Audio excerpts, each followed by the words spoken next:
Bonjour, bonjour à toutes et à tous. En cette veille de Shabbat Tzav, Shabbat on ira à la deuxième paracha du livre de Vayikra, et en ce jour de Shushan Purim. Shushan Purim, ça veut dire le Purim de Suse, qui est en fait, on pourrait dire le véritable jour, puisque dans la ville de Suse, le jour de fête, eh bien c'est aujourd'hui. Et or l'histoire de Purim s'est déroulée à Suse. Alors, il y a un petit décalage qui est assez remarquable entre le jour qui est fêté dans le monde entier, qui est le 14 Adar, qui est le jour du lendemain du 13, qui était la date terrible que Haman avait décrétée comme jour de guerre. Et le lendemain, c'est pas la guerre qui est marquée, c'est le repos de la guerre. On souhaite ce repos de guerre et repos de tranquillité, de quiétude. Et c'est en fait le 14 Adar qui était le jour de Purim pour tout le monde.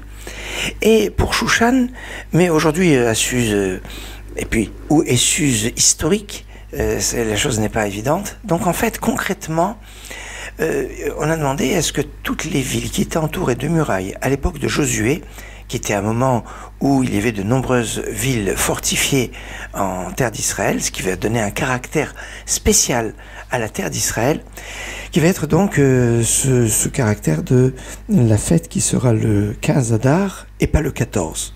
Concrètement, comme on a des doutes sur plusieurs villes comme Tzfat, Tibériade, Hebron, Yafo, certes ces villes existent à l'époque de Josué, mais est-ce qu'on a l'endroit exact où se trouvaient ces villes à l'époque?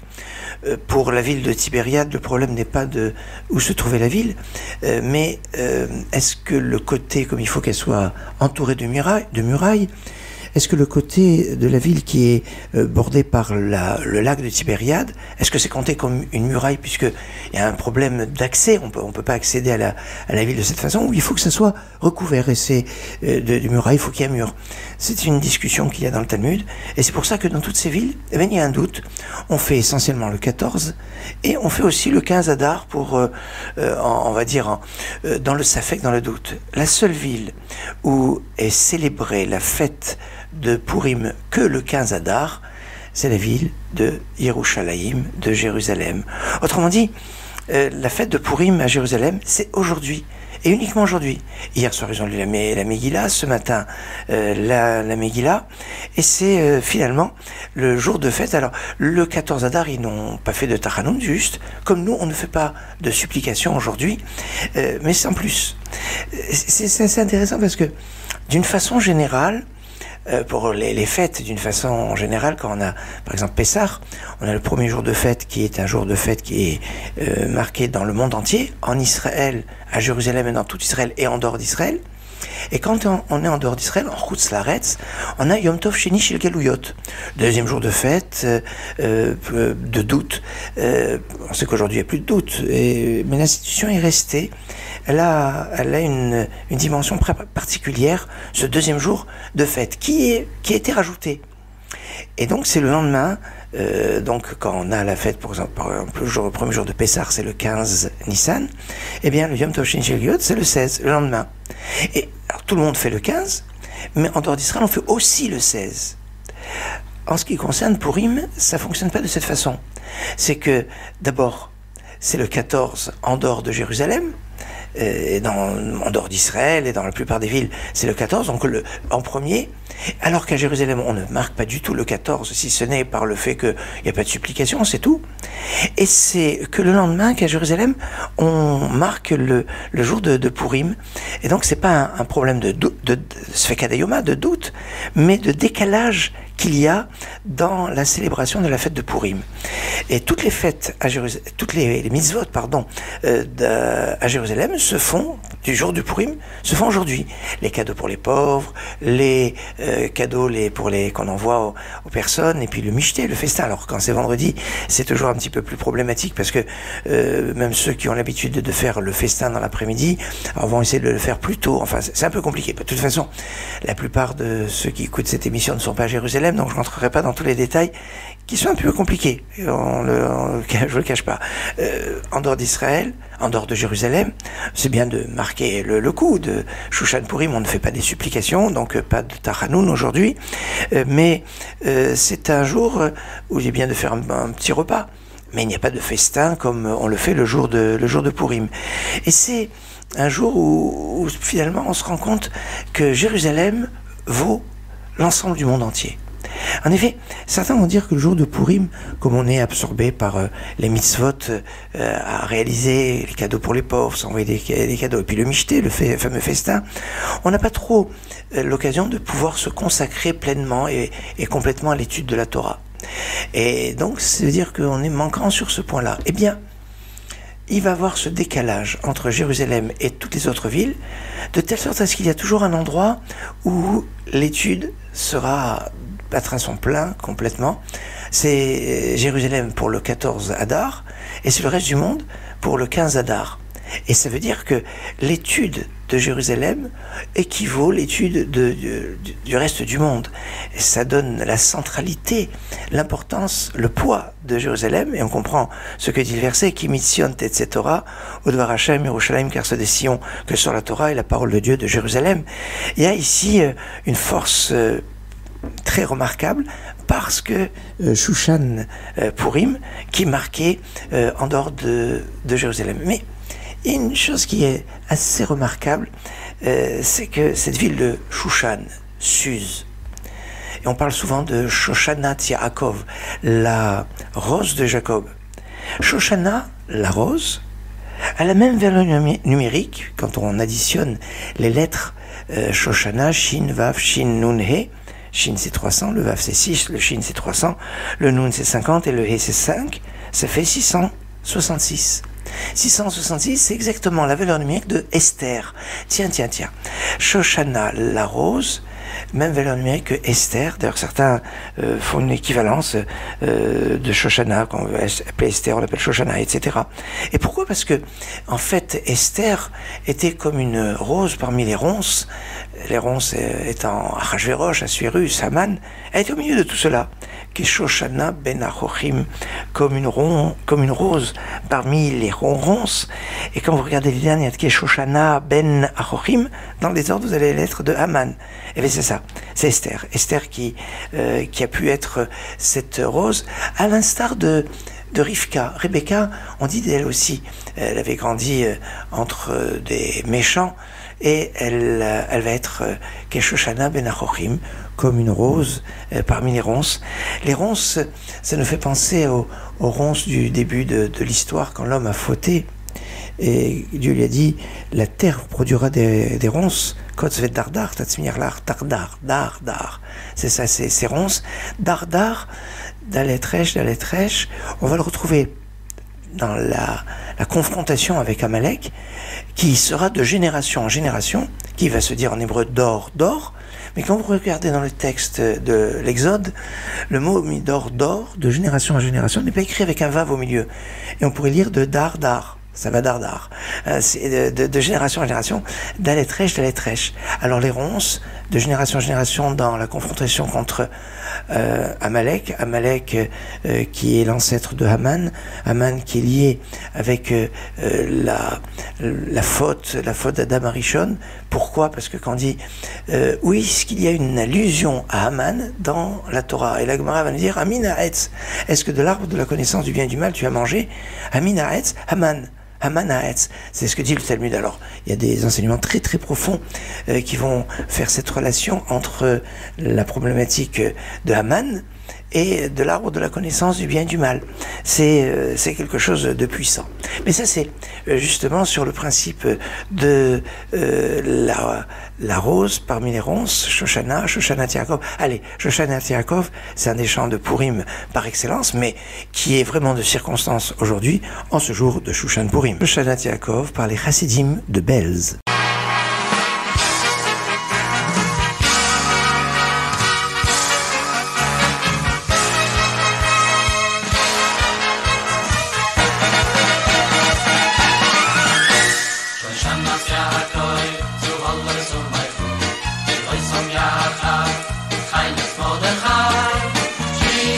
Some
Chassidim de Belz dans Shoshanat Yaakov. Alors, aujourd'hui, nous sommes exactement 30 jours avant Pessah, la fête de Pessah, et on pourrait dire que dans les premières halachot, parce que 30 jours avant la fête, on doit commencer à s'intéresser, à étudier, à approfondir les lois de la fête. On l'apprend justement pour Pessah.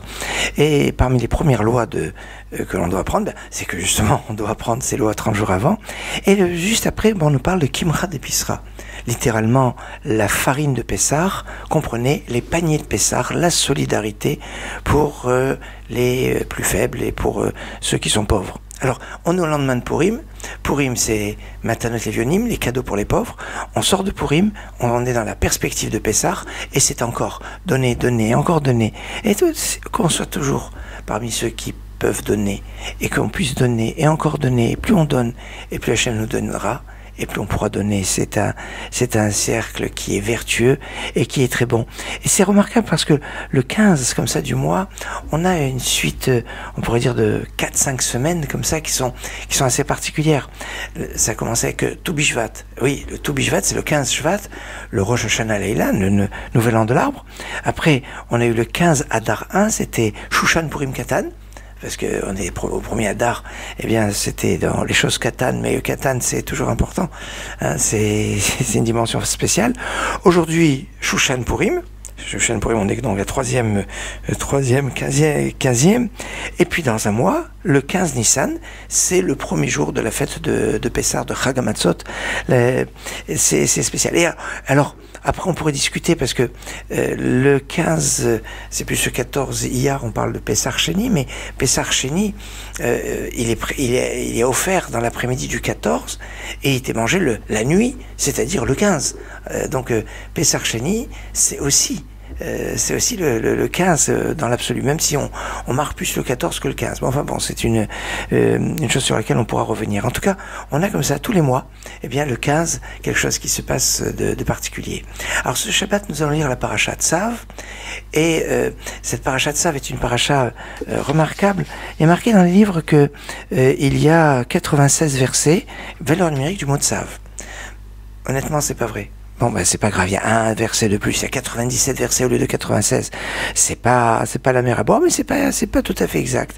Mais 96, la valeur numérique du mot tzav, est un petit peu le lien qu'il y a entre la vérité et le mensonge, de cet équilibre que Aaron, pour faire la paix, savait juger comme il faut. Parce que des fois, pour la paix, eh bien, il faut un peu, voilà. Et alors, 96, c'est 9 et 6, 9. C'est la preuve par 9 de la vérité. Le 6, c'est valeur numérique du mot sheker, qui veut dire le mensonge, alors que Emet, la vérité, en petite valeur numérique, c'est 9. C'est un peu le principe du tzaddik. Tzaddik, qui est la valeur numérique de la tzaddik, c'est 90. Et le vav, ben c'est le 6, c'est un petit peu à l'envers du 9. C'est tout un programme très particulier.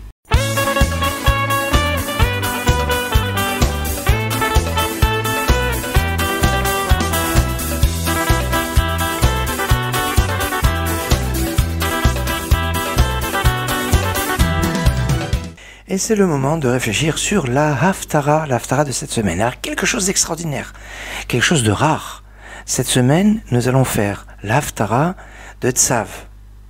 Oui, vous allez me dire, bah évidemment, non, c'est pas si évident, parce que c'est une Haftara qu'on fait très rarement, parce que la plupart des années, c'est-à-dire 12 années sur 19, quand on est une année, on va dire, à 12 mois, eh bien, le Shabbat de Tzav, c'est le Shabbat qui est juste avant Pessah, c'est le Shabbat Agadol, et donc on fait l'Haftara de Shabbat Agadol, et pas l'Haftara de Tzav. Donc ça, c'est pendant 12 ans sur 19. Dans les 7 années qui restent, eh bien, il y a de nombreuses années où c'est le Shabbat qui précède Purim, dans ce cas c'est Shabbat Zachor, ou c'est le Shabbat qui est avant Shabbat Achodesh, et c'est Shabbat Para. Dans tous ces cas-là, on fait une Haftara, soit de Zachor, soit de Para, soit de Shabbat Agadol, donc on l'a dit avant. Et donc ce n'est que, me paraît trop compliqué, mais enfin quand Rosh Hashanah est tombé un mardi, qu'on est une année où le mois de Cheshvan avait 29 jours et le mois de Kislev 30 jours, et que le premier jour de Pessah est un Shabbat, eh bien, c'est le cas cette année, eh bien, on a ce qu'on appelle une Hafsaka, c'est-à-dire une interruption après Purim, et on n'aura Para que la semaine prochaine. Donc cette semaine, c'est pas la Haftara de Para, c'est la Haftara de Tzav.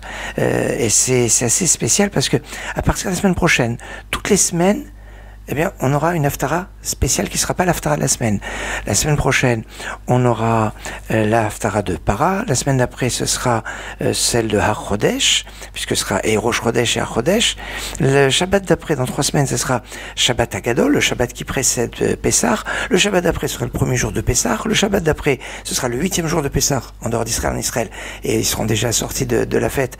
Mais en dehors d'Israël, on sera le 8e jour, on fera la Haftara du Mashiach, Od Hayom Benov Lahamod. Et la semaine d'après, ce sera Shabbat Acharemot, on lira la Haftara de veille de Rosh Chodesh, Machar Chodesh. Donc voilà, tout un programme très très particulier. Et la semaine d'après, pour Kedoshim, il y aura une différence entre la tradition ashkénaze, la tradition séfarade. On aura l'occasion d'en reparler. Kedoshim, ce sera très très spécial. L'Haftara de cette semaine, donc une Haftara qui est issue du livre de Jérémie au chapitre 7, verset 21.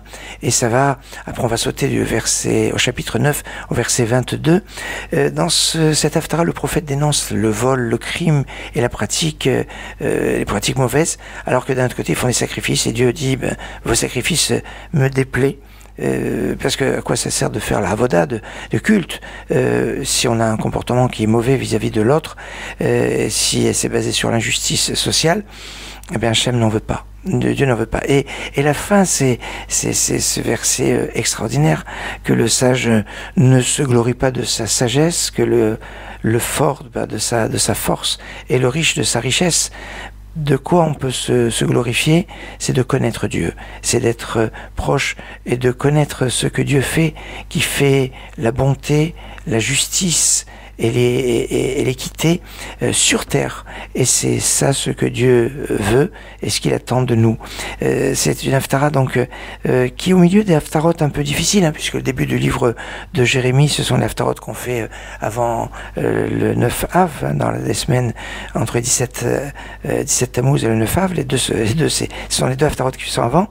Et l'Haftara qui est après, c'est l'Haftara de Tisha B'Av, dans le livre de Jérémie, c'est-à-dire au chapitre 8, des versets 13. Et là, on est entre donc ces haftarot qui sont un peu, je dirais, un peu durs, mais qui permettent de remettre les pendules à l'heure. Ça sert à rien de faire des korbanot, des sacrifices, si on a un comportement exécrable vis-à-vis de notre prochain. Cela est fondamental. C'est l'enseignement de cette haftara. Une haftara donc qui est lue rarement, très très rarement, comme je les ai dit, parce que soit c'est le Shabbat qui précède Pessah, soit c'est le Shabbat qui précède Purim, soit c'est Shabbat Para. Qui soit un Shabbat d'Afsaka, c'est spécial. Alors, sachez apprécier avec beaucoup de finesse et beaucoup de puissance cette Haftara de Tzav. Il va être temps pour moi de vous souhaiter un Shabbat de paix, un Shabbat d'élévation, un Shabbat studieux, un Shabbat de sainteté. Shabbat Shalom, Git Shabbos, Shabbat Shalom, Umevorach.